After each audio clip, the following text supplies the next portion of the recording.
Bienvenue sur DMG TV, les histoires mystiques. Si tu es nouveau sur la chaîne, n'oublie pas de t'abonner, de laisser un commentaire, de liker et de partager. Tu veux raconter une histoire? Il y a un numéro à l'écran sur le plus 237 655 81 90 17. Envoie ton histoire et on va jouer ici sur YouTube, sur Facebook et sur TikTok. On poste plusieurs histoires tous les jours sur YouTube. La chaîne c'est DMG TV. Et on a une deuxième chaîne YouTube où on poste tous les 15 heures une histoire exclusive. La chaîne c'est DMG TV, histoire mystique exclusive. Donc n'oubliez pas de vous abonner aussi de ce côté-là. Après la diffusion de 12 heures en direct, il y a aussi une autre diffusion à 14 heures sur la deuxième chaîne. DMG TV, histoire mystique exclusive. Donc, allez faire un tour là-bas aussi. Les directs sont sur TikTok le mercredi et les vendredis à 20h00 heure du Cameroun. Donc, ceux qui veulent monter en direct, nous raconter leur histoire, c'est sur TikTok.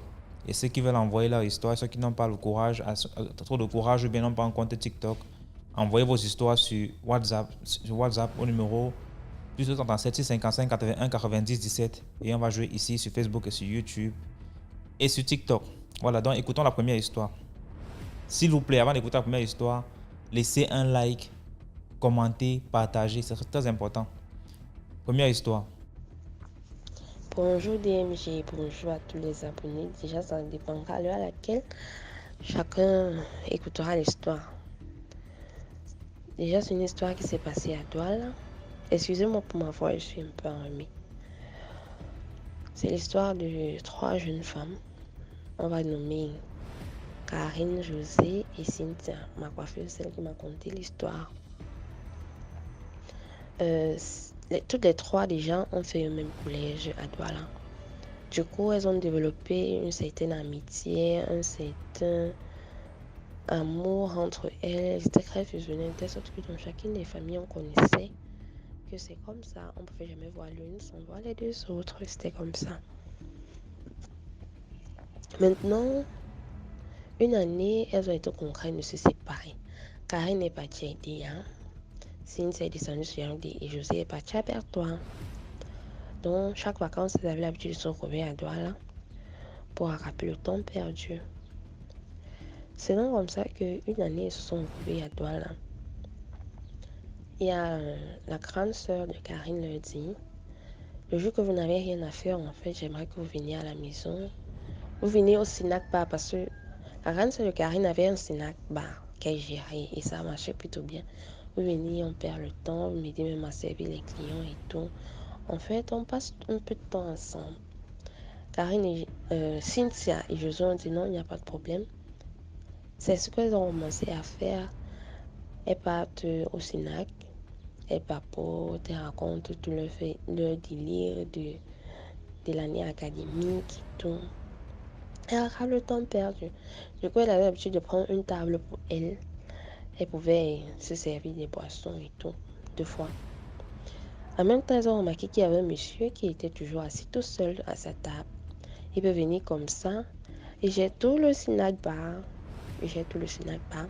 Mais il est seul sur sa table. Genre, il ne veut pas de compagnie. Mais elles n'ont pas prêté attention parce qu'elles savaient que c'était le client fidèle, le client maison du Sinac. Donc, comme ça, un jour, le monsieur leur demande s'il peut se joindre à elle. Elles acceptent. Donc, le monsieur leur demande de prendre tout ce qu'elles veulent. Que ce soit comme boisson, le monsieur leur achetait à manger. C'était déjà même une habitude, chaque fois qu'il venait et qu'il trouvait les filles, il gérait bien les filles. Jusqu'à un moment même, il a commencé à amener les filles, faire des balades, faire du shopping et tout. Mais entre-temps, Cynthia, ma coiffeuse, me précise que jamais il n'avait eu à courtiser l'une d'entre elles au grand. Jamais il n'avait eu à courtiser l'une d'entre elles. Jamais. Parce qu'elles se sont demandé s'il a déjà eu à craquer. Elles ont dit jamais. Que quand il les écrit, c'est juste pour leur demander ce qu'elles feront de leur journée et si c'est possible qu'il les fasse plaisir.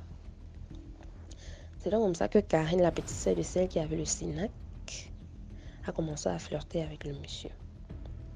Malheureusement, la rentrée académique avait déjà commencé.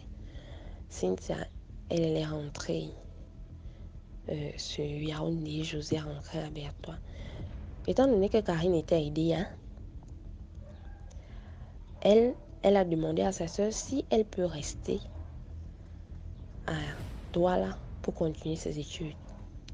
Sa grande soeur lui a demandé pourquoi. Elle a dit non, qu'elle veut juste rester avec elle. Sa grande soeur lui a dit ok, il n'y a pas de problème. Tu es sous ma responsabilité. Non, il n'y a pas de problème, tu peux rester avec moi. Entre-temps, elle a commencé à flirter avec le monsieur. Ils flirtaient ensemble. Mais déjà, je tiens à préciser que elle a commencé à faire des avances au monsieur, mais le monsieur n'était pas trop par rapport. Il ne voulait pas trop, il ne voulait pas les avances à la base.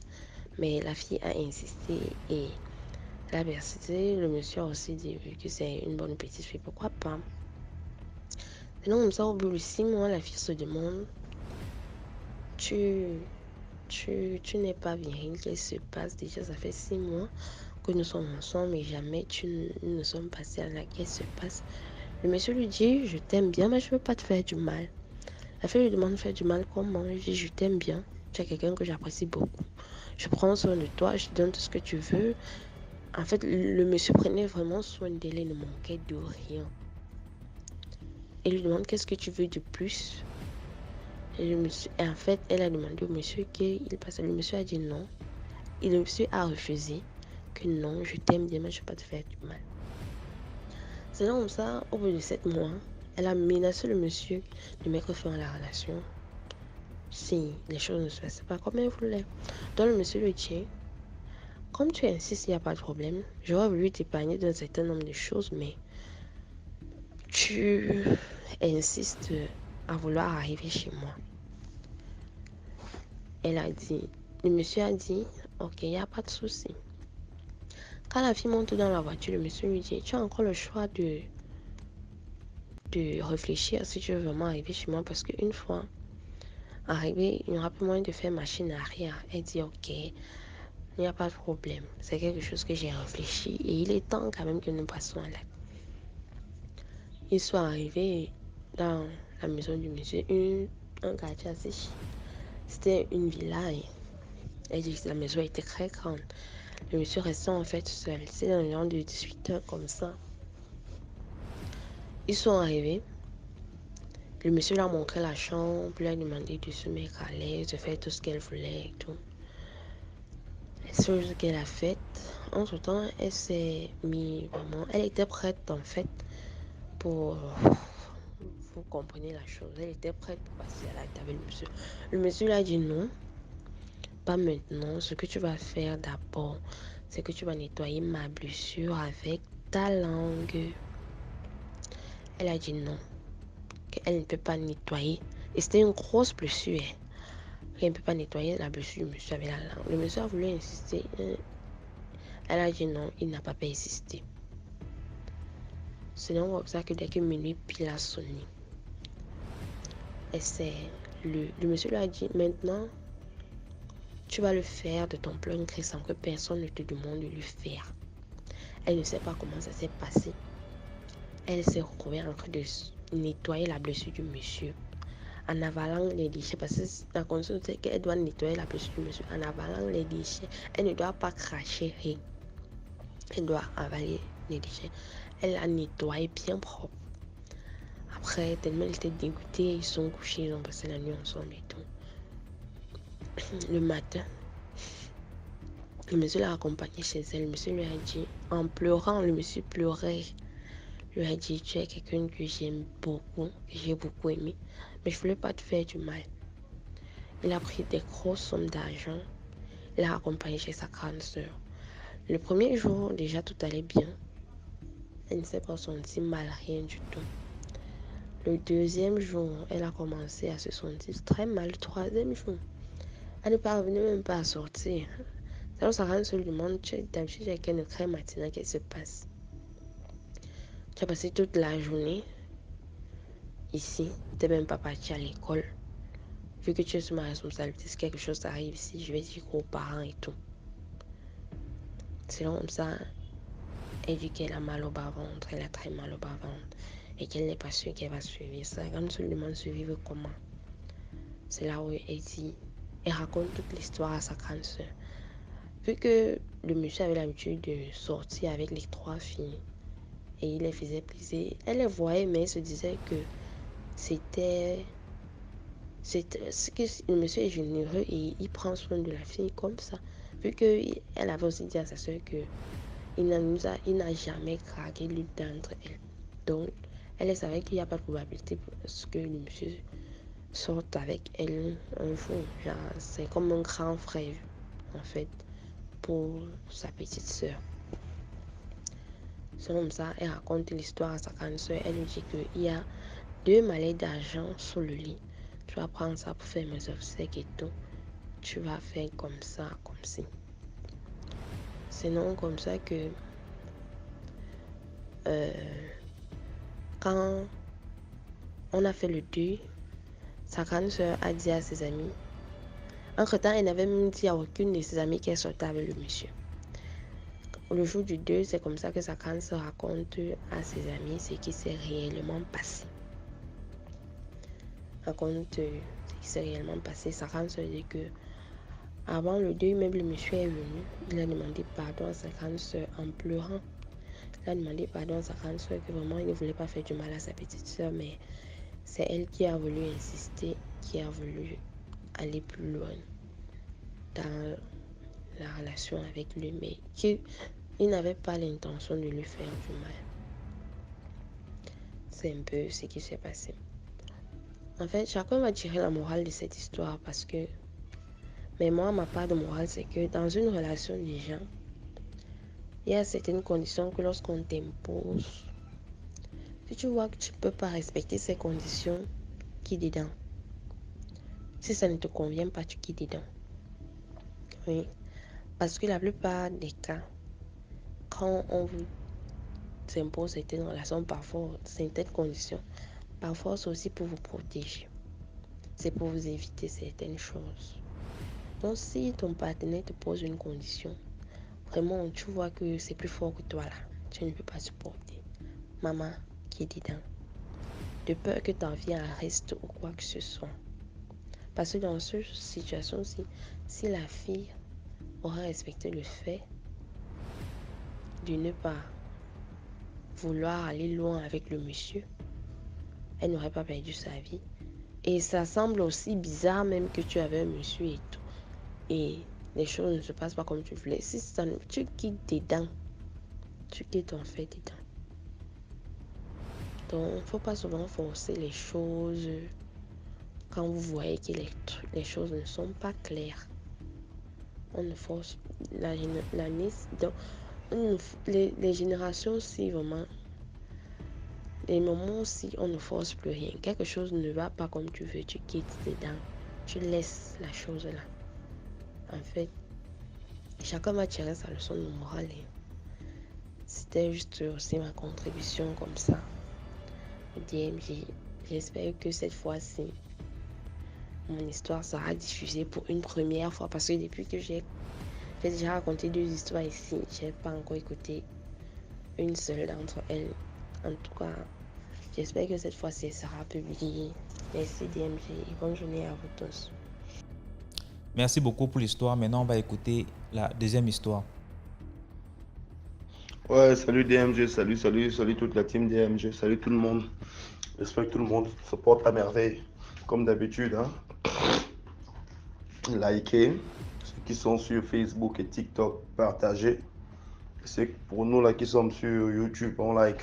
Avant même d'ouvrir la vidéo, les gars. Donc, le mouvement a déjà pris, mais il faut que ça prenne encore plus. Donc, voilà. L'histoire que je vais raconter aujourd'hui se déroule au Gabon.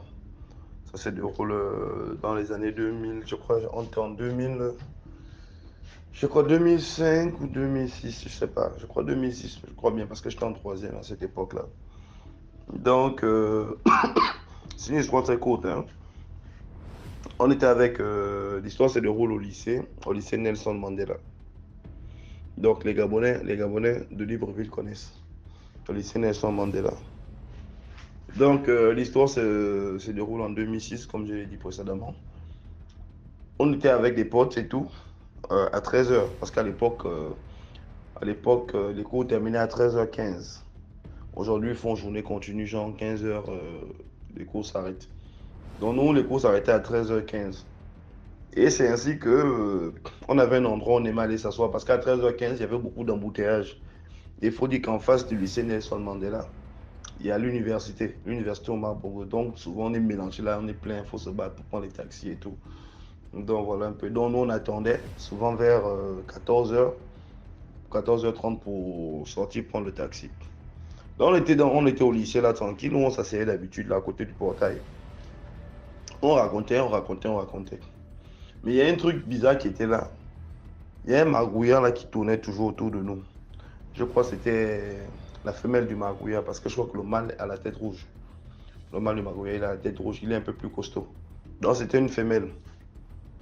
Dans le magouillard là, on raconte, le magouillard nous regarde. Bon, il y avait une bonne distance, hein, pratiquement, on va dire quoi, 1,50 m ou 2 m comme ça. Donc c'est comme ça quand on est là, on raconte. Le magouillard là, il nous regarde. C'est comme ça qu'il y a un pote qui dit, mais attendez les gars, depuis qu'on parle là, le magouillard ne fait que nous regarder là, c'est à quel problème? C'est comme ça que mon ami tape le pied au sol, genre il tape le pied au sol, genre chat, chat, genre pour chasser le magouillard. Le magouillard ne bronche pas, le magouillard est là, comme pour dire, bon, vous me parlez de quoi en fait? C'est comme si on lui demandait de rester quoi. Le type est là, machin, on dit, oh les gars, mais le magouillard là, bon, on a zappé. On raconte. Mais le magouillard ne fait que nous regarder, on dit, l'histoire là c'est bizarre. C'est comme ça que mon pote, qu'est-ce qu'il fait? Il prend une pierre, il lance. Bon, il n'a pas lancé au magouilleur, genre pour tuer quoi. Genre, il a juste lancé, genre pour chasser. Mais sauf qu'en lançant, la pierre a tapé le dos du magouilleur. Donc, quand la pierre tape le dos du magouilleur, le magouilleur commence à. Comme s'il était en train de suffoquer en fait. C'est comme s'il était en train de suffoquer. Comme s'il était en train de suffoquer. Nous, on n'a pas fait cas. On n'a pas fait cas. Donc, on racontait. Voilà maintenant le magouillard qui avance maintenant vers nous. Heureusement, entre nous, le magouillard avait un caniveau. On dit, le magouillard avance, mais nous on racontait. C'est comme ça que moi je regarde vers où il y a le magouillard. Je vois que le magouillard est maintenant à côté de nous. Je dis, mais le magouillard là, c'est comment il nous fait que nous fasse là ici là. Il y a quel problème? DMG. Le magouillard est en train de suffoquer. J'ai la bouche ouverte, comme si elle était en train de pousser quelque chose. Boum. Ça comme ça, prendre les œufs. Les œufs. Les œufs. Je dis, les gars, oh. Comme ça, j'ai embêté mon pote, je dis, mais tu as provoqué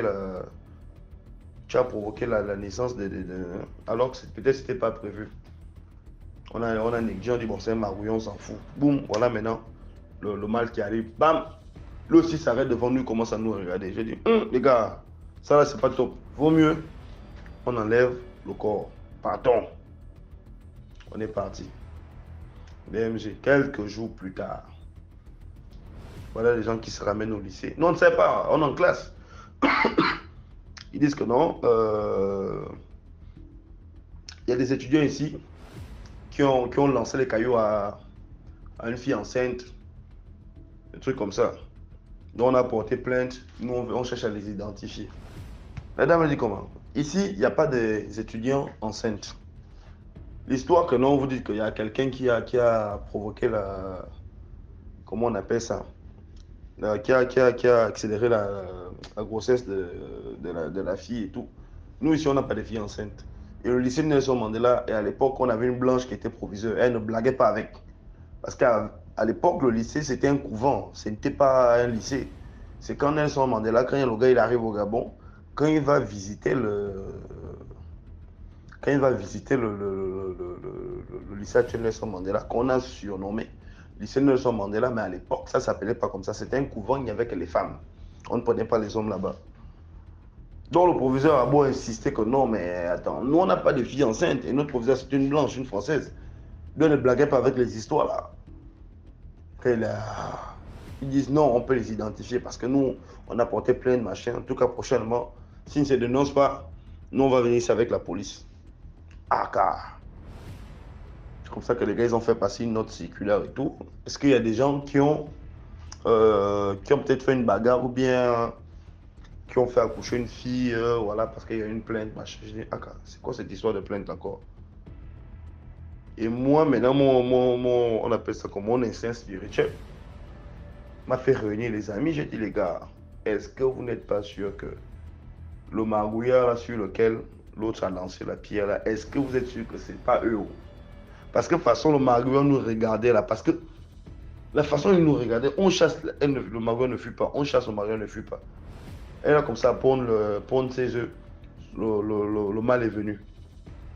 Et les gars ont dit non, on peut identifier les gars. On dit non, là les gars, là, c'est pas top. C'est sûrement le couple en question qui est là. Pour nous, on a lancé les cailloux à margouillard. Mais je ne peux pas affirmer que c'était des êtres humains. Mais après, c'est bizarre parce qu'ils viennent à l'école, au lycée, pour dire que non, il y a des élèves d'ici qui ont eu à lancer les cailloux sur sa copine ou bien sur sa fille, je ne sais pas qui il est. En tout cas, nous, on a seulement dit qu'il y a des gars qui ont accéléré la grossesse de quelqu'un. DMG. J'ai dit, les gars, je suis sûr que c'est le margouillard là, je suis sûr. Les gars, ils blaguaient, j'ai dit, les gars, je suis sûr. Jusqu'à ce qu'un day comme ça, vu qu'on avait des heures de permanence. Et Dieu merci, on n'était pas tous dans la même classe. On avait commencé genre 5e, 4e, arrivant en 3e, on était un peu dispersés quoi. Mais on était toujours soudés, on avait toujours gardé ce groupe-là, cette solidarité-là entre nous, malgré qu'on nous avait séparés des classes. Donc, à chaque fois quand quelqu'un a permanence, je dis les gars, si quelqu'un a permanence, mieux, la personne va rester devant le portail. Au cas où il y a des gens qui rentrent avec les gendarmes. Bon, à l'époque, on avait les téléphones là qu'on appelle les têtes de cellules, là, les Alcatel bizarres là. Ouais. Donc, c'est comme ça qu'un dé, je ne sais pas qui était, je crois que c'est moi j'étais en permanence, mais je n'étais pas au coin là où les gens rentrent là. Je ne sais pas où j'étais. Donc, c'est comme ça que les gars, ils arrivent avec les gendarmes. Il dit, les gars, il y a des gendarmes. On dit, merde, IMG. Donc, le gars qui a lancé la pierre, là, lui-même, il a boire, il s'est caché aux toilettes. Et toi-même, tu connais les toilettes du lycée en Afrique. Le gars était coincé à bon moins pendant 1 heure. C'est-à-dire qu'il n'y avait plus l'odeur de la chiotte. C'est-à-dire que l'odeur de la chiotte ne le dérangeait pas. C'était maintenant l'odeur de Giorgio Armani là-bas dans les toilettes. Le gars était là-bas, intraitable. Sauf que moi, j'étais dehors de l'école. J'étais hors de l'école. J'ai dit, merde, c'est quoi cette histoire? Ils disent que non, ils peuvent reconnaître le visage des gars. Les gars tous ceux qui étaient là, chacun a demandé la permission pour sortir. Je dis, les gars, l'histoire là, c'est pas clair. L'histoire là, c'est pas clair. Tu vois un peu. Je dis, mince, on est en classe de 3e. Avec du recul, je réfléchis, je dis, mais attends, est-ce que soit c'est le margouillard? Parce qu'après, on n'a pas eu de suite, tu vois. Non, on n'a pas eu de suite. Je dis, est-ce que c'est le margouillard là? Est-ce que c'est le couple là qui s'est transformé en margouillard? Je ne sais pas. Peut-être qu'ils meurent de faim, ils se sont transformés en margouillard, peut-être pour manger des fourmis, je sais pas, des chenilles, je sais pas. C'est que le margouillard mange, quoi, tu vois. Moi, je comprenais rien, je comprenais que dalle. Soit, est-ce que c'est un élève aussi, peut-être de terminale là-bas, ou bien le premier, peut-être qui s'est battu avec quelqu'un dehors. On ne sait pas. C'est resté un mystère jusqu'aujourd'hui. Tu vois un peu. Et l'histoire, il ne fallait pas que ça arrive dans nos oreilles, parce que dans les oreilles de nos parents, parce que moi, mon père, que Dieu ait son âme, lui, mon père, c'était un vrai père africain. Quand on dit ton fils a fait ça, il cherche pas à savoir. Il commence à te gronder. Mais le gars qui a lancé la pierre, là, lui, là, son père est un général. Donc, imagine. Je te jure. Après, l'histoire est passée comme ça, inaperçue. Après, voilà, quoi. Donc, c'est un peu ça l'histoire que je voulais raconter. Donc, la morale, c'est quoi? Bon, les gars, c'est vrai, hein? On peut voir les chenilles là marcher, je sais pas, des magouillards, des lézards et tout.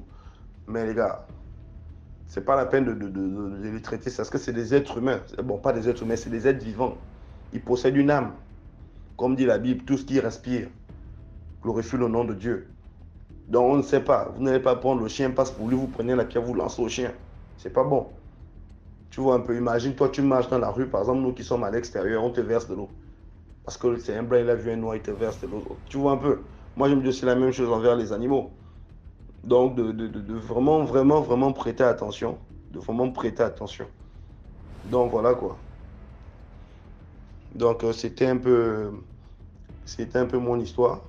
C'est un peu mon histoire de ce soir. Que Dieu bénisse toute la famille DMG.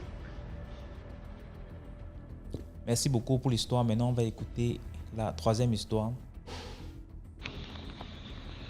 Bonsoir DMG. Vraiment merci pour ton émission que j'aime bien écouter sur TikTok. Vraiment, cette émission est vraiment réelle. Au début, lorsque j'écoutais souvent ça, je me disais que souvent que c'était un peu de fâche, c'était un peu des blagues, les gens mentaient. Mais après, au fur et à mesure, quand j'écoutais les histoires que les gens racontaient, je voyais que l'émission était vraie. L'émission était vraie. Contrairement à certaines émissions qu'on regarde, surtout les Ivoiriens, les Ivoiriens où on montre un peu des choses croyant que c'est la vérité, alors que c'est un peu le montage ou bien la comédie. Voilà. Bon, je viens ici, je suis depuis le Gabon à Libreville. J'ai vécu quelque chose il y a de cela quelques mois. C'est moi qui ai vécu cela. J'ai rencontré une fille dans Libreville. On a fait connaissance, une jeune fille. Elle avait entre 19 et 20 ans. Voilà, du coup, on a papoté tout, on a pris un jus ensemble. Et le soir, comme j'avais un peu des envies un peu fortes, je lui ai dit que je voulais qu'on rentre, elle et moi, le soir. C'est-à-dire, elle venait dormir chez moi. Du coup, la fille n'a pas boudé. Et vu la manière qu'elle était habillée, donc je me suis dit que c'était une fille très facile. Et je l'ai amenée à la maison. Voilà. Du coup, en étant à la maison, DMG, vraiment, j'étais motivé. Je disais que j'ai trouvé une fille avec qui je vais passer la nuit. Parce que j'avais vraiment des envies fortes. Et je l'ai d'abord fait à boire encore. Étant chez moi et tout, elle était là, on parlait, tout, on parlait. Oui, bon, qu'est-ce qui s'est passé? Ensuite, la nuit vers les 23h, j'entendais des bruits un peu bizarres dehors. J'étais un peu étonné, je dis, ah, ces bruits-là sortent d'où? Elle ne me disait rien. Et lorsque j'ai déshabillé cette dernière pour faire, voilà, qu'on fasse l'amour ensemble, c'est comme ça qu'elle s'est mise à me raconter son histoire. En fait, tu m'as amené là, chez toi, tu n'as pas cherché à connaître qui j'étais, voilà d'où je vis, ou voilà patati. Toi, c'est seulement le sexe. Je dis, mais où est le problème? Je sais que tu es une belle fille et tout et tout. Elle me dit, mais si je te dis où je vis, ça va pas t'étonner? Je dis, bon, ok, d'accord. Je t'assure, j'étais déjà un peu, avant même que je l'ai touché, bon, ok, d'accord. Raconte-moi ton histoire. Pour moi, je sais que la nuit elle sera longue pour moi, voilà. C'est comme ça qu'elle me dit, elle était avec sa maman, elle était voir sa maman qui vit dans les eaux. Je dis, comment ça? Je dis, je ne comprends pas. Elle dit, non, j'ai deux mamans. Une maman physique, mais j'ai une mère dans l'eau.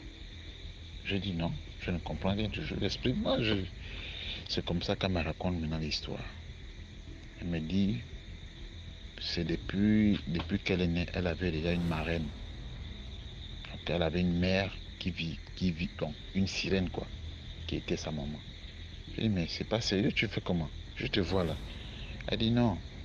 Lorsque je m'en vais à l'eau, elle m'a expliqué comme c'était comme une formule magique. Du coup, ça lui permettait de respirer sans voir les machines comme tu vois les sous-marins là-bas là. Du coup, elle est à l'eau là-bas. Je dis, ah bon? Lui, parfois, il va faire une semaine. Pendant une semaine, sa mère ici, là, on donne les avis de recherche, voilà. Et lorsqu'elle revient, elle trouve toujours un mensonge, tout. Et les parents disent ça, mais les parents, quoi. Mais comme c'est une grande fille, les parents se disent, non, écoute, voilà, elle va toujours revenir. Elle dit, oui, je vis dans deux mondes, dans le monde physique et dans l'eau. DMG, j'étais dépassé. Ce jour-là, je dis, mince. Et comme il était à presque 24 heures, je dis, je ne peux plus laisser l'enfant de truc repartir la nuit. Parce que c'est moi qui l'ai amené. Quand je l'ai amené, il était 20 heures.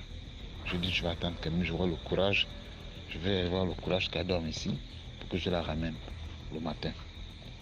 C'était vraiment, moi qui croyais que c'était vraiment la pire nuit de ma vie. C'est comme ça, elle me dit, Et sa maman est jalouse, donc elle n'aime pas trop quand elle sort avec les hommes et tout et tout. Elle lui fait souvent la jalousie et tout et tout. Et le bruit que j'entendais à la fenêtre insistait. Je dis, mais j'ai regardé vers la fenêtre, elle me dit, non, mais c'est ça ma maman qui est là. Je dis, comment ça? Elle dit, oui, elle est là, c'est elle qui fait le bruit, elle sait que je suis ici. Je dis, mince, DMG. J'ai tremblé, je dis, mais au-dedans de moi, j'avais un courage parce que vraiment, des choses-là ne me font pas peur. Ces choses ne me font pas peur tant que je ne rentre pas dans ce monde. Donc, je sais que tu ne peux pas m'atteindre. Mais je ne pensais pas que ces choses, quand j'entends, c'est des choses que quand tu entends, quand tu n'as pas encore vécu ça, c'est-à-dire avec la personne, tu ne peux pas croire. C'est des choses que j'ai vécues. C'est pas que, non, moi-même, j'ai parlé avec cette dernière. Elle me dit, le monde de l'eau, elle dit, la vie sur cette terre, il y a une autre vie sous la mer, sous les eaux du Gabon. Elle dit, il y a des villas, des immeubles, des voitures. Il y a une autre vie là-bas. Il y a une autre vie. Vraiment, il y a une autre vie là-bas. J'étais vraiment sidéré. J'étais sidéré. J'ai dit, ah bon? Elle dit, oui, des gens vivent là-bas. Il y a une autre vie là-bas. Je suis resté comme ça. Mince. DMG, je t'assure. Ce jour, je ne l'ai même plus touché. Je n'arrive même pas à trouver sommeil jusqu'au matin. Et ce qui a tiré, ce qu'elle m'a dit à la fin, c'est ce qui m'a un peu touché, marqué ou encore qui m'a un peu vraiment dépassé. Me dit, la majorité des jeunes filles aujourd'hui en Afrique, surtout des pays côtiers, là, c'est-à-dire des pays qui ont les océans, les mers, tout ça, là, la majorité des jeunes filles, elle est allée jusqu'à me donner le pourcentage, 80% des jeunes filles DMG ont un côté physique et un côté, ils vivent dans l'eau. C'est-à-dire, ils ont des esprits, ce qu'on appelle généralement les mamiwata. Je dis, ah bon, elle dit, je te parle parce que je sais de quoi je parle. On se revoit sur cette terre, quand on vient, quand on sort, je revois les filles là. Mais elles sont là, dans les rues, tu te dis que c'est une fille normale, mais elle vit aussi dans l'eau. C'est des choses que je ne pensais pas que ça pouvait exister. C'est ça. C'est des choses qui sont vraies. Vraiment, si on t'a jamais dit oui, si tu as jamais vécu, tu peux pas croire. Donc, c'était ça un peu mon histoire. Voilà. Moi, c'est John depuis le Gabon. Libreville. Merci et bonne soirée. Merci beaucoup pour l'histoire. Maintenant, on va écouter la quatrième histoire. Hello, hello DMG. Bonne et heureuse année 2024. Santé, bonheur, prospérité, amour, et beaucoup, beaucoup, beaucoup d'argent. Beaucoup d'argent. Bonne et heureuse année à la communauté. Ça fait pratiquement 1 an, 2 mois que je te suis. J'ai découvert ta page comme ça par hasard sur Facebook et depuis, je ne me suis plus jamais déconnectée de ça. Je viens aujourd'hui te raconter une histoire qui m'est arrivée en 2010. Je ne sais pas si les gens la trouveront mystique, mais pour moi, je la vois comme ça et je rends grâce à Dieu pour la situation dans laquelle il m'a permis de sortir. En 2010, ma mère, je ne pouvais plus fréquenter. Ma mère me demande ce que je veux faire. Et puis, je lui dis que je veux vendre mes habits.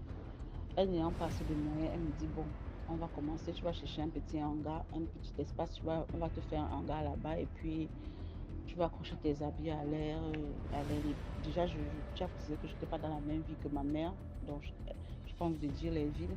Elle était dans une autre ville, moi j'étais dans une autre ville, mais j'étais en famille avec sa maman à elle. Sa maman et on était à la maison avec, nous étions tellement dans une concession, nous étions tellement nombreux dans la concession.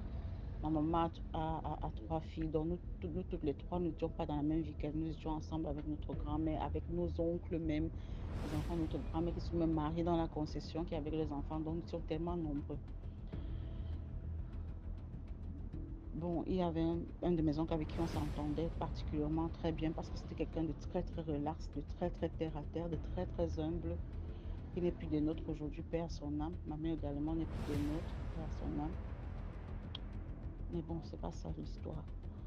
Bon, en fait, quand ma mère me dit, bon, tu as refusé l'école, tu ne veux pas fréquenter, j'ai tout fait, tu ne veux pas fréquenter, tu veux faire quoi de ta vie, qu'est-ce que tu veux faire? Parce que même travailler, tu dis que tu ne trouves pas le travail, qu'est-ce que tu veux faire et tout, et tout, et tout. Je lui dis, quand je vais faire du shopping. Il me dit, bon, trouve dans l'espace, on te fait un petit truc et puis tu commences comme ça là. Au fur et à mesure, on va voir comment on va agrandir ton business. J'ai dit, d'accord. Je trouve un petit espace, juste parce qu'on habitait en plein carrefour, donc on n'était pas loin du quartier, on était en plein carrefour. Et on était un peu tous comme dans ce secteur-là, on se connaissait pratiquement tous. Vous voyez comme dans un quartier, presque tout, entre vous, vous tous, vous vous connaissez pratiquement. Même si vous n'êtes pas très liés, mais vous vous connaissez quand même que bon, celui-ci sort de telle maison, celui-là c'est l'enfant de tel. Et puis même si vous parlez même pas, même si vous vous côtoyez pas, vous savez quand même que je pars. Donc il y a une des amies de ma grand-mère qui avait un espace devant sa maison. Je m'en vais voir son fils qui est un peu comme le successeur. Je lui dis que bon, voilà, ceux-là, c'était vraiment au carrefour, au centre même. Je dis que bon, voilà, l'espace là qui est vide, là, ça m'intéresse. Est-ce que on s'arrange, on cause de combien je dois lui verser le mois et tout et tout. Je verse même l'argent. Il me demande de verser aussi une caution pour la lumière, je le fais. Maintenant, je contacte mon cousin me montre mon petit hangar et tout. Au moment de tirer la lumière, il y avait juste une petite quincaillerie collée à moi. Une petite quincaillerie, toute petite là. Et celui qui gérait cette quincaillerie, sa quincaillerie était juste devant leur maison familiale. Donc, il habitait aussi là-bas en même temps. Il habitait aussi là-bas en même temps. Je vais l'appeler Pierre. C'est comme ça que je contacte Pierre. Je dis que bon, Pierre, on a fini de monter le hangar. Je veux qu'on mette un peu le GFlex au sol parce qu'il fallait un peu habiller. Il vient mesurer un peu. Il mesure. Il me dit que bon, il faut tel mètre. Je dis qu'il vendait tout ça. C'est chez lui que je prends le GFlex. Il lui m'aide à habiller. C'est chez lui que je prends les câbles pour passer les fils. Il m'aide à faire l'installation et tout. Vraiment, c'était un fait tout. Il m'a installé une petite prise dans mon hangar. Parce que le hangar, c'est complètement ouvert. Mais bon, j'accrochais les habits devant et puis j'étais un peu assise à l'intérieur là. Il m'aide à acheter un peu ça. Et puis bon, de fil en aiguille, avec le temps, on commençait à sympathiser. Quand je venais souvent là-bas le soir, parce que je commençais généralement à vendre vers 17h, parce que le matin, je ne peux pas être là parce que le soleil abîme les vêtements. Donc, j'avais mon gros sac. Je portais mon sac, j'allais au carrefour avec. À 17h, j'installe mes habits. Et puis vers 21h, 22h, ça va dépendre du marché. 21h, 22h, je suis dans un carrefour qui était tellement vivant. Tellement. 21h, 22h, parfois même minuit, j'emballais pour rentrer. Donc, je venais souvent les soirs, j'installais là-bas et puis pour tuer le temps, parce qu'à ce moment, il n'y avait pas, tu ne vas pas dire qu'il n'y avait pas Android. Donc, ce qui fait qu'on manipulait c'est mon téléphone un peu pour jouer les petits jeux qu'on appelait Snake à l'époque et tout. Donc, parfois, je m'asseyais devant mon hangar là, avec Pierre, on tapait nos commentaires, on tapait les divers, la voiture s'y passe, on parlait, la voiture là passe, on parlait et tout, et tout, tout, tout. Mais j'étais aussi trop tête en l'air parce que, bon, estimant que j'étais très jeune, que j'avais le vent en poupe. Donc, dès que mon téléphone sonne comme ça, je suis déjà partie. J'ai laissé ma marchandise, j'ai joué à Pierre que j'ai, parce que Pierre était quelqu'un de très nonchalant. Quand il te parlait, il avait de la peine à te regarder dans les yeux. Quelqu'un de très de timide, et de très nonchalant. Quelqu'un qui ne connaît pas dire non. Tu dis que même qu'il fait comme ça, il dit seulement que oui, machin. Très gentil, très nonchalant. Donc, parfois, quand j'étais assise là, comme ça, mon téléphone va sonner. Je vais lui dire que Pierre, pardon, s'il y a un client, mais je vais toujours ne pas trop m'éloigner. S'il y a un client, fais-moi signe. On m'a appelé là-bas que une bière fait que, les jeunes filles avaient les une bière. C'est comme ça que je partais et puis je laissais Pierre. S'il y a le client, il va me faire signe que viens, il y a un client. Et tout, c'était comme ça. Pendant peut-être un mois, 1 à 2 mois, on était là, on tapait nos commentaires. Parfois, mes copines venaient, on restait là-bas, on prenait une petite table, on mettait là-bas, on partait au bar d'à côté, on achetait les boissons, on est assise là. Oh, la jeunesse. Et quand mes copines étaient là comme ça, comme c'était un peu des filles qui étaient un peu agitées, enfin même moi-même, hein, c'est pas que comme si elles étaient agitées, on faisait des bruits et tout. Donc quand ça fait, il prenait sa chaise, il va le rester devant sa boutique là-bas. Jacques, je me mélange pas moi, j'ai de racaille ici, si on peut dire ça comme ça. Et puis un jour, on est assis encore là, Pierre et moi, peut-être 1 mois ou 2 mois plus tard, il me demande, j'ai dit, hein, tu veux pas te marier? J'ai dit oui, je veux me marier, non. Je veux bien me marier. Il me dit que c'est quoi alors que tout le temps tu montes, tu descends, tu montes, tu descends. J'ai dit que, ok, j'ai quel âge? Je veux me marier, mais si je ne trouve pas le mari maintenant, je meurs. Et que j'ai quel âge? Bon, j'estimais que j'étais très jeune à l'époque. J'estimais hein, que j'étais très jeune. Il a dit que ben, je ne peux pas mourir parce que je n'ai pas trouvé de mari. Donc, il y a encore le temps. Bon, Pierre et moi, nous sommes d'une ethnie qui, chez nous, généralement, les hommes, dès qu'ils ont eu à la quincaillerie, même si tu as 16 ans, on veut y aller te donner la femme. Donc, du coup, je lui ai dit que c'est quoi, non, mon père? Donc, dans les blagues, tu as trouvé le mari pour moi. Hein. Si je trouve le mari et qu'il me plaît, moi, il va encore marcher. Marche que marche quoi? On blague aussi, il me dit non, c'est moi qui veux t'épouser. J'ai dit quoi? Il dit, c'est moi qui vais te poser. Et en parlant, il ne me regarde pas. Hein, parce qu'il a peur. Donc, en même temps, il parle, mais il est craintif. Il a peur de mariage. Parce que lui et moi, on était à des allées-lumière. Donc, on était.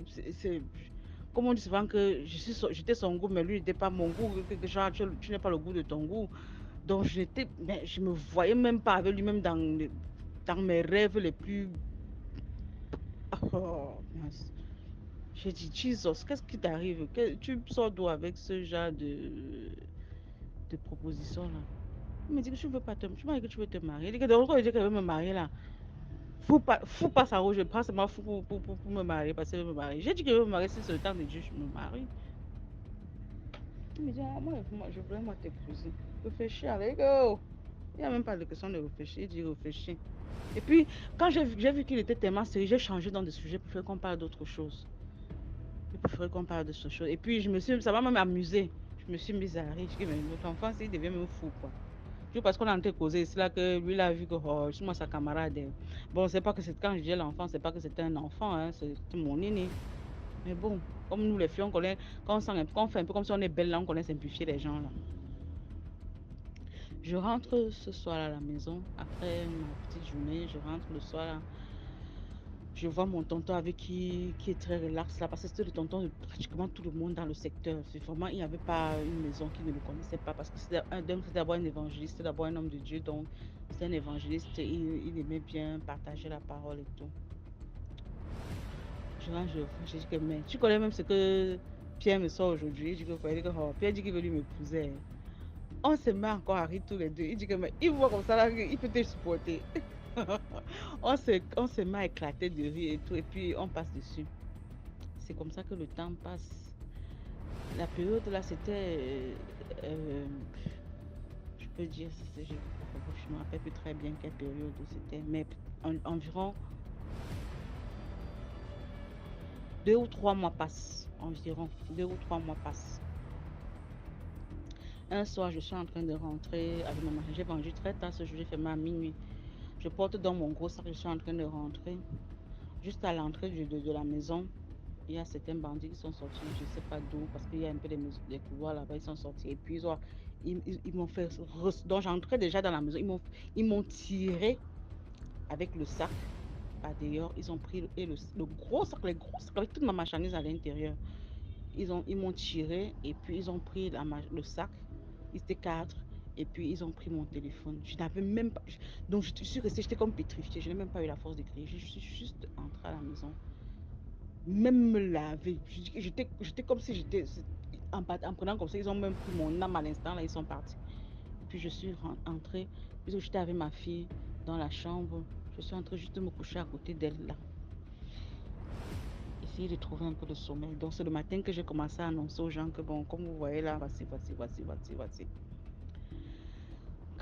Quand ça arrive, le même soir même, je ne pars pas vendre. Je pars juste à devant mon hangar. Je ne peux pas vendre parce que je n'ai pas de marchandises. Je pars juste à mon hangar et j'ai à Pierre, qu'est-ce que tu sais que hier, machin. Il me dit que oui. Ouais, ton oncle m'a passé ici le matin, il m'a dit que on t'a accusé hier. Ouais, machin, je dis que je te dis. Mais que tu vas le faire comment? Elle dit que maman, je vais faire comment? Je vais digérer, je vais faire comment? Et je vais essayer de donner, de me battre pour avoir encore un petit capital pour me lancer. Il me dit ok. Le temps passe. Comme maintenant je ne venais plus au carrefour, apparemment je lui manquais. Enfin, c'est ce que je me dis, hein. Parce que c'est ce que je me dis.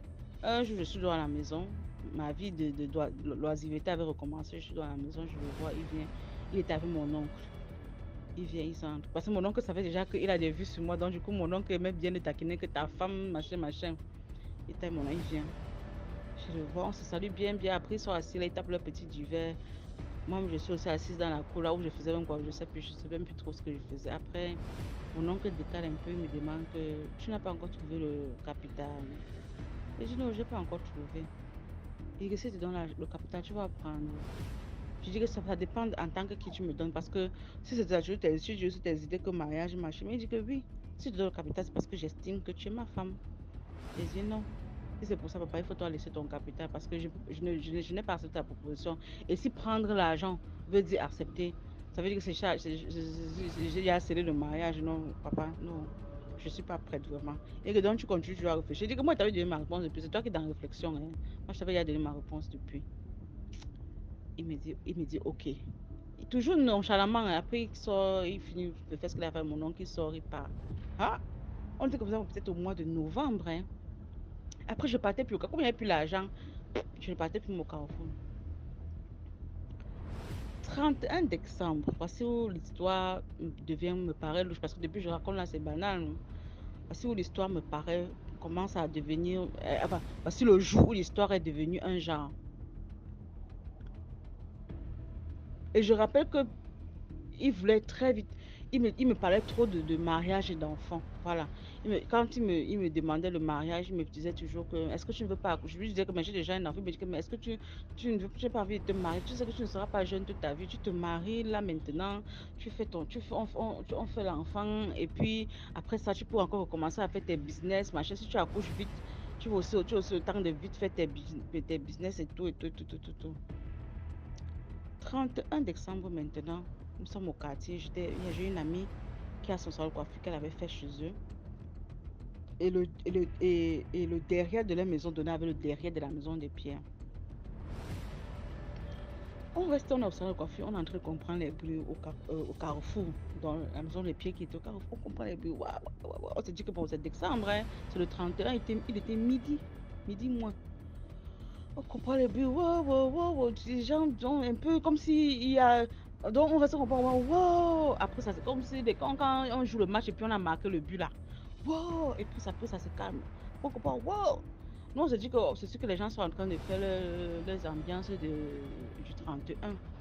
Voilà mon oncle qui passe devant le salon de coiffure, me voit à l'intérieur. Parce que j'aidais ma copine, on tissait les rastas, elle avait tellement de clients. Il me dit que je suis assise là. Voilà ton mari qui est en train de délirer là-bas chez eux. Hein. Je dis qu'elle mari. Il dit, mais Pierre, non. Il dit, Pierre délire comment? Il dit, oh oh, c'est grave. Ce qu'on a déjà compris là-bas. Ton nom est même sorti sur ça. Je dis, quoi? Il me dit que ton nom est même sorti sur ça. Je suis en train de te chercher depuis. Ce qu'on a déjà compris là-bas. Ton nom est même déjà sorti sur ça. Il dit que mon nom est sorti sur ça que quoi? Apparemment, on voulait te vendre, mais tu as refusé. J'ai dit, quoi? Il dit que ouais. Va là-bas et il y a le monde là-bas. Il dit que bon, et pas maintenant là-bas, il y a le monde là-bas. Tu dis que mon nom est sorti de ça, je pas maintenant là-bas. Comme ça, il me remarque maintenant, il dit que là, voici, venez chercher. Jamais. C'est là où il dit que viens, on descend, tu es avec moi, non. C'est toi que je cherche même depuis. Donc, je marchais même comme ça, il disait que si je te trouve là, viens, on descend. Descend. Et net, justement, quand il me voit, il commence encore à s'exclamer. Laissez-moi, laissez-moi. Et il appelle. Apparemment, il était là seul. Enfin, il y avait tout le monde, mais il était là, il voyait son censeur et le président. Il les voyait. Il dit que je vous ai donné la liste dont il avait écrit le nom de tous les membres de sa famille. Tous les membres de sa famille. Tous ses frères, parce que eux aussi, ils étaient déjà orphelins. Il n'y avait que ses frères. Et ils vivaient là-bas ensemble. il avait écrit le nom de tous les membres de sa famille, avec leurs femmes et leurs enfants. Et il avait déposé là-bas, à la réunion. Mon nom, comme moi, j'avais un petit nom. Donc, il n'avait jamais osé demander à mon oncle que je m'appelle comment. Moi, j'avais toujours un petit nom avec lequel on m'appelait au quartier. Donc, ça avait le nom là que lui aussi m'appelait. Donc, il ne connaissait même pas vraiment mon nom. Quand j'arrive donc, je suis debout en train de le regarder. Je déciderai. Je vois mon oncle dit que regarde. Du coup, il tend le doigt vers moi. Tu as refusé de m'épouser, non? Tu as refusé. Là, voilà, non? C'est comme ça qu'il fait. Après, il regarde encore de l'autre côté. Donc, du côté où il est en train de les voir. Là, voilà. J'avais demandé depuis. Vous voulez qu'il fasse comment? Je lui avais demandé qu'elle soit ma femme. Elle a refusé. C'est qu'à l'heure d'aujourd'hui, c'est qu'elle peut-être soit là enceinte, soit là déjà accouchée. Vous aviez dit que vous vouliez la femme avec l'enfant. J'ai fait comment pour prendre la femme avec l'enfant quand la femme, je demande la femme, elle refuse. Je demande la femme, elle refuse. Vous étiez là. Je vous ai dit que je fais que demander, elle refuse. Je fais que demander, elle refuse. J'étais debout comme ça. Je me suis seulement... Heureusement, quand il disait que là, voilà. Donc, du coup, quand les gens voyaient son doigt pointer dans ma direction, c'est vrai qu'on n'a pas trop prêté attention. On s'est dit que bon, il fait toujours ses folies. Je me suis retournée. J'ai dit à mon oncle, mais tu m'amènes où là? Je suis rentrée chez lui et je me suis mise à pleurer. J'ai commencé à pleurer dans la concession. C'est là où mon oncle et ma grand-mère ont commencé à m'arrêter. Et puis ma grand-mère, pardon, est sortie de sa chambre. Je m'embrouille même. J'ai encore même des frissons quand je parle de ça. Ma grand-mère m'a arrêté. Et puis ma grand-mère demande à mon oncle, mais qu'est-ce qui se passe? Mon oncle dit que voilà, il lui explique la scène. Il lui dit qu'en fait, la fille, elle devait être déjà même morte depuis 1900, ouais. Elle avait même la grossesse parce qu'on était comme ça, on l'avait déjà programmé. Mais ce qu'il a sauvé, c'est qu'on ne connaissait pas son nom et elle n'avait pas dit oui. Elle n'avait pas dit oui au mariage. Parce que si elle avait même seulement dit oui, c'est que je ne suis pas sûre qu'on est en train de parler d'elle. Et ce garçon est décédé ce jour devant tout le quartier. Donc quand il a commencé, parce qu'il a prononcé le nom de son président et prononcé le nom du censeur qui était venu. Et du coup, ils lui ont frappé le marteau. Donc quand il lui a répondu, il s'est exclamé que aïe! Donc c'est parce que j'ai prononcé votre nom que vous me tapez avec le marteau comme ça là. Pap, le sang a commencé à couler dans ses narines. Il est décédé ce jour-là devant tout un monde. Il est mort ce jour devant tout un monde. Avec la liste qu'il avait envoyée. Donc, il a fallu maintenant que sa famille, enfin ceux dont il avait écrit le nom, qui commencent leur démarche partout pour essayer de s'en sortir. Donc, voilà un peu ma petite histoire. Désolée si j'ai été vraiment longue. C'est que je ne savais pas comment parler et couper. Désolée si j'étais vraiment longue. Mais je rends grâce à Dieu et j'estime que vraiment le Seigneur m'a fait une grâce énorme. Parce que le souffle de vie, si on dort, on se réveille, on croit que c'est acquis, mais vraiment c'est une grâce. Et puis je ne sais pas où je devais être aujourd'hui en train de planter quel genre de chou, en train de cultiver quel genre de champ. Je ne sais pas. Au compte de qui, avec mon enfant, si j'avais accepté ce mariage. Si je m'étais dit à ce moment-là que non. Des jeunes filles, nous on doit se marier, je vais aussi être madame telle. Je ne sais pas où je me serais retrouvée aujourd'hui.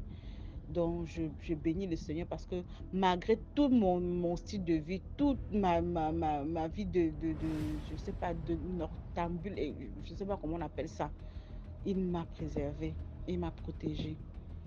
Et vraiment, je lui suis reconnaissante. Donc, je comprends que je lui dois tout. Même ce témoignage que je suis en train de faire, je le lui dois.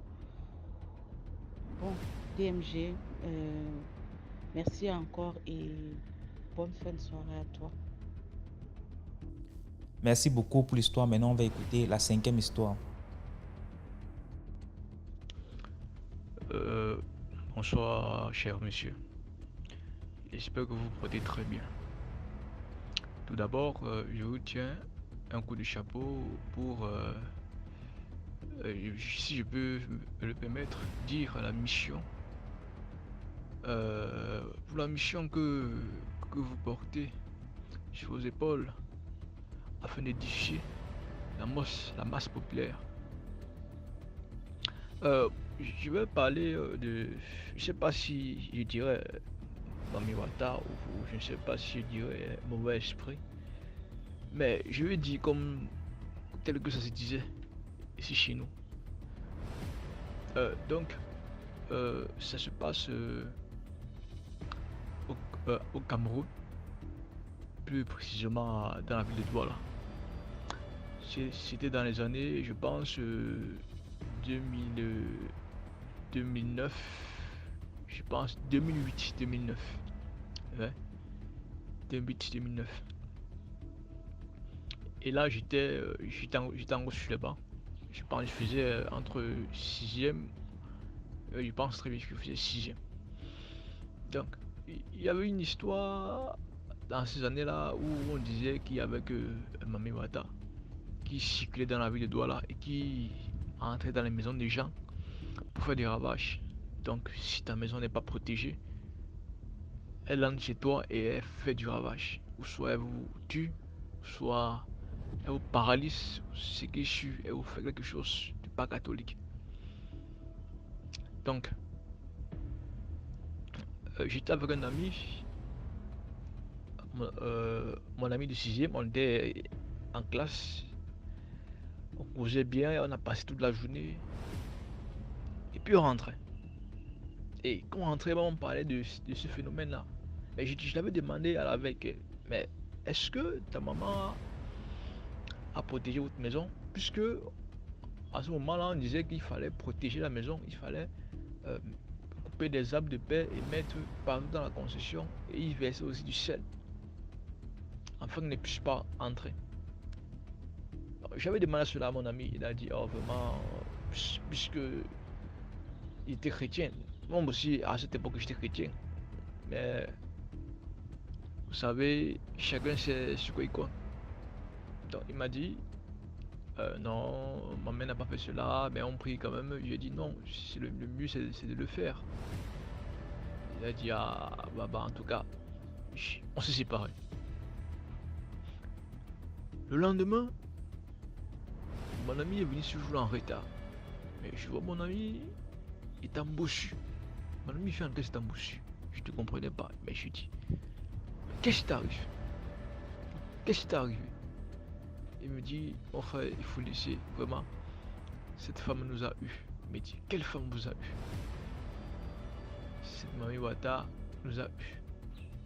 Elle est venue chez nous à la veille, puisqu'on n'a pas protégé la maison. Elle est entrée, elle était vêtue de noir.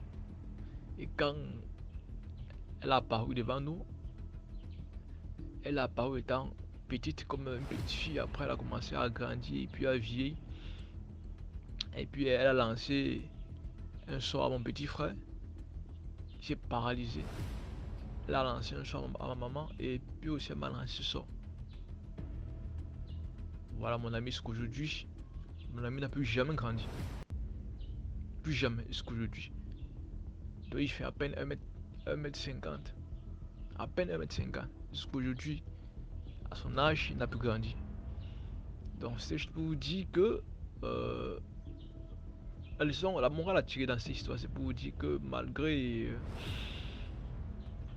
que nous devons faire attention, nous sommes dans un monde très mauvais et chacun doit avoir ses garde-fous.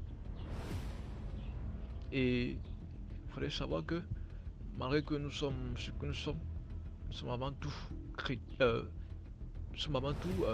africains. Qui dit africain parle de nature. Qui parle de nature, parle de Dieu. Donc il faut se reconnecter dans la nature pour pouvoir se protéger. Il faut se reconnecter dans la nature pour pouvoir retourner au Père. Donc c'est tout ce que j'avais à dire. Et merci et bonne soirée à vous. Merci beaucoup pour l'histoire. Maintenant, on va écouter la 6e histoire.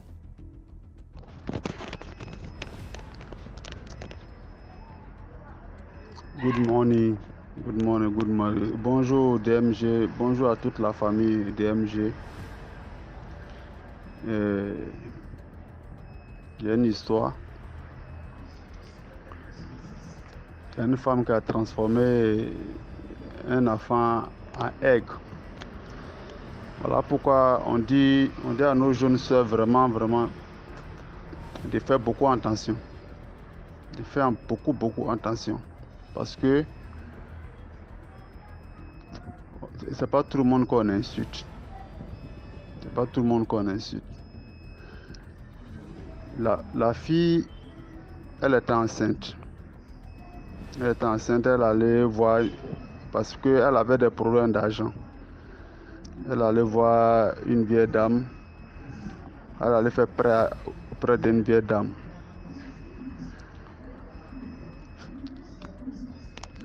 Elle a dit à la dame qu'elle a son homme, que le gars, il dit qu'avant qu'elle accouche, que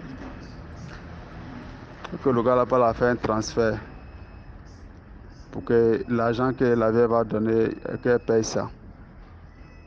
La vieille a dit, il n'y a pas de problème. La vieille a pris la somme d'argent là, elle a donné. Quand la vieille a donné la somme d'argent là, quelques mois après, elle a demandé l'argent là à son gars. Le gars là a commencé à crier. Mais quand la vieille là est venue réclamer son argent, la jeune fille elle a commencé à insulter la dame. Elle a insulté la vieille là. Les injures même qu'on ne doit pas dire à une vieille personne. Quand elle a insulté la vieille aussi, la vieille a dit que comme tu m'as insulté, il n'y a pas de problème. Tu vas voir. Tu vas voir ce que je vais faire. La vieille dame est partie. Quand la vieille dame est partie, le jour de l'accouchement, c'est l'œuf que la fille a accouché. C'est l'œuf qui est sorti à Platinsta. Maintenant, la fille a pris l'œuf. Tout le monde était étonné. C'est un miracle. Tout le monde est étonné. Ils ont envoyé un pasteur. Mais l'œuf là, ça respire. L'œuf est resté. Partout, ils ont pris l'œuf pour partir. Les gens qui voient, on dit que c'est l'enfant là qui est là. Mais que partout, ils savent qu'il faut qu'elle vienne. Elle cherche à voir la vieille là. Oh, la vieille a voyagé. Ça fait 6 mois. C'est 6 mois après que la vieille est revenue. Quand la vieille est revenue, elle a pris une jeune dame là. Il fallait pardonner la vieille là. Il fallait pardonner la vieille. C'est-à-dire que pour que les gens n'ont qu'à être sur les trucs là, ils ont pris une caméra pour partir. Quand la vieille l'a vu, la vieille a pris le caillou, commencé à lapider la vieille là. C'est ça, la jeune dame là a dit non, qu'il ne faut pas la lapider, que parce que il faut qu'elle est dans sa main là, que c'est l'enfant. Ils sont venus pardonner la vieille. La vieille a dit que c'est pas à cause d'elle. Que c'est l'enfant là, que c'est à cause de l'enfant là qu'elle a pitié de l'enfant. La vieille a fait des prières. L'œuf qui était dans sa main a transformé automatiquement en un petit garçon. L'enfant a commencé à pleurer. La jeune fille elle s'est mise à genoux, a commencé à pardonner la vieille, qu'elle va plus jamais, elle va plus jamais insulter quelqu'un. Vous voyez? C'est que vraiment, on doit faire attention. C'est pas tout le monde qu'on insulte. C'est même pas bien d'insulter les vieilles personnes. Et puis, surtout quelqu'un qui t'a fait un prêt. Si tu n'as pas, même si ton gars t'a mis en colère, mais tu n'as pas à insulter une vieille personne à cause de ça. Elle t'a arrangé, c'est un prêt qu'elle t'a fait. Voilà ce que j'avais à dire. Likez, partagez. Si, je sais pas, si DMG veut la vidéo, je peux l'envoyer. Voilà. C'est une histoire vraie. Ok. C'est ce que j'avais à dire. Au revoir. Merci pour l'histoire. Voilà, c'était tout pour aujourd'hui. J'espère que vous avez aimé. Laissez vos commentaires. Si par exemple vous avez un commentaire à donner à l'histoire numéro 2 par exemple, vous pouvez écrire H1, voilà ce que je pense, et ainsi de suite. Sachez que tous ceux qui envoient les histoires ici viennent après lire les commentaires. Donc c'est important de dire ce que vous pensez. Si vous avez un message en particulier pour un intervenant. Voilà, donc on se prend demain à 12h00 sur YouTube, sur la chaîne DMG TV. Ciao.